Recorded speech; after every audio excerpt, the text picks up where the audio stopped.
Frédéric Bizard, vous êtes enseignant à Sciences Po et à l'ESSEC. Vous êtes économiste de formation. Vous venez de publier votre 6e ouvrage « Et alors la réforme globale de la santé, c'est pour quand ?» On peut dire qu'aujourd'hui vous êtes un expert du monde de la santé, vous faites partie de ce microcosme des économistes de la santé. Alors le Ségur de la santé vient de s'achever, ça tombe bien. Est-ce qu'il va dans le bon sens ? C'est-à-dire qu'il ne répond pas à l'objectif qui est présenté, qui est de restructurer le système de santé. Le Ségur de la santé a un objectif uniquement politique, qui est important, qui est d'essayer d'apaiser les tensions sociales dans le monde hospitalier, qui est, comme on le sait, dans une souffrance sociale depuis de longs mois, et qui, à travers la crise Covid, a permis aux soignants d'acquérir un capital politique, un capital sympathie encore plus important vis-à-vis de l'opinion publique. Et donc ce personnel soignant avait bien l'intention d'en découdre avec le gouvernement s'il n'obtenait pas satisfaction sur un certain nombre de revendications qui sont relativement anciennes et légitimes, hein, qui sont de revoir leur rémunération. Il y a eu une vraie période d'austérité pendant une dizaine d'années sur les salaires hospitaliers, mais aussi sur les actes médicaux de ville. Donc ils ont utilisé ce pouvoir acquis pendant la crise Covid. Vous parlez de revendications légitimes sur les salaires.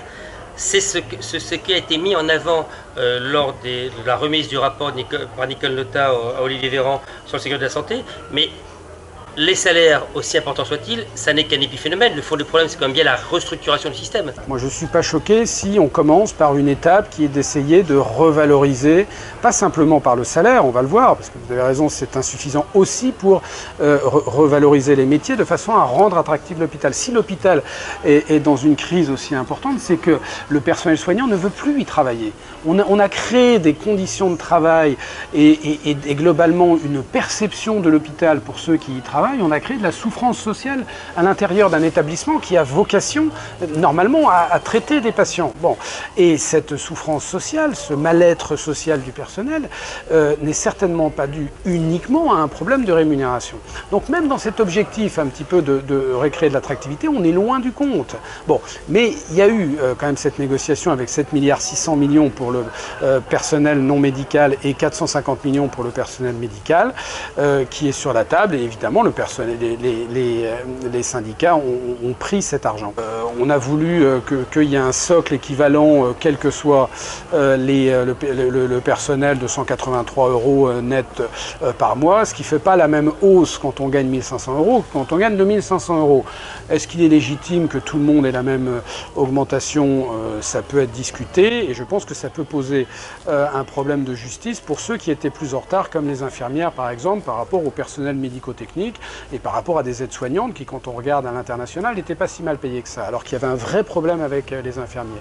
Donc je crains que même sur un plan de remise à niveau des salaires, on s'aperçoive dans plusieurs mois que véritablement on n'est pas encore, on est assez loin du compte. Cette question d'attractivité, elle n'est absolument pas réglée puisque c'est une question d'organisation du travail, c'est une question de gouvernance.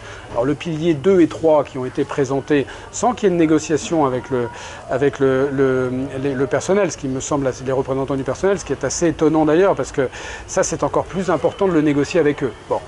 Donc a été présenté il y a avant-hier par le ministre de la Santé et là on a du recyclage de mesures qui existaient déjà ou qui ont déjà été votées, comme la restriction de la T2A, sans qu'on ait d'ailleurs de précision, hein, parce qu'on ne sait toujours pas exactement vers où on va. Mais ça, c'est quelque chose qui a été décidé dans Ma Santé 2022, donc il y a un certain recyclage de mesures qui sont dans Ma Santé 2022. C'est toujours la stratégie du petit pas, pour que et c'est pas propre à ce gouvernement, hein, c'est parce que c'est la haute administration hein, qui fait ses plans, c'est pas les ministres, c'est la haute administration qui écrivent les mesures. Bon. Donc ils vont dans le bon sens pour montrer qu'ils ont compris la problématique. On veut plus de territoire, ils renforcent les ARS dans les départements puisqu'on va renforcer, mais c'est pas renforcer les ARS, c'est pas renforcer l'administration qu'il faut, c'est renforcer les équipes soignantes de santé publique, les équipes d'aide-soignantes, de se rapprocher des territoires. Donc on voit que la haute administration défend son terrain, et moi je ne lui jette pas la pierre, mais elle défend son terrain qui est je veux m'assurer que j'ai un administratif pour quelques soignants, pour être sûr que je contrôle la chose. Quand vous créez des postes administratifs, non seulement vous augmentez la charge administrative, mais sur un plan financier, mais vous augmentez la charge administrative pour les soignants. Parce que l'administratif, le fonctionnaire a comme mission de créer de la norme, de s'assurer qu'il ait bien un rôle régulier. Donc il crée de la norme, donc il crée de la charge administrative sur les soignants. Donc vous êtes dans un phénomène absolument vicié dont on ne veut pas sortir, puisque la haute administration ne souhaite pas en sortir. On sait qu'il y a un manque de démocratie à l'hôpital public, c'est-à-dire que la loi de 2009 a donné tout le pouvoir au directeur. Ce qui fait que, alors qu'on sait qu'il faut un équilibre des pouvoirs, mais l'équilibre du pouvoir, le pouvoir médical, c'est un pouvoir qui doit être démocratique. Si on ne veut pas revenir à l'ère des mandarins et à l'ère, il y en a un qui décide pour tout le reste. Donc il faut mettre en place une démocratie participative au sein de l'hôpital. La loi de 2009, c'est la loi HPST, la loi de Bachelot, hein, qui a créé les ARS, qui s'appelait Hôpital Patient Santé Territoire d'ailleurs, HPST, qui en même temps est une loi qui vient, si je vous écoute bien, renforcer l'approche hospitalo-centrée de notre système. Quand on parle de l'administration, on parle en fait d'un hospitalocentrisme sur le plan des soins, parce que l'administration, quand vous regardez l'école de Rennes par exemple, qui forme ceux qui vont dans les administrations, c'est une école qui forme les directeurs d'hôpitaux.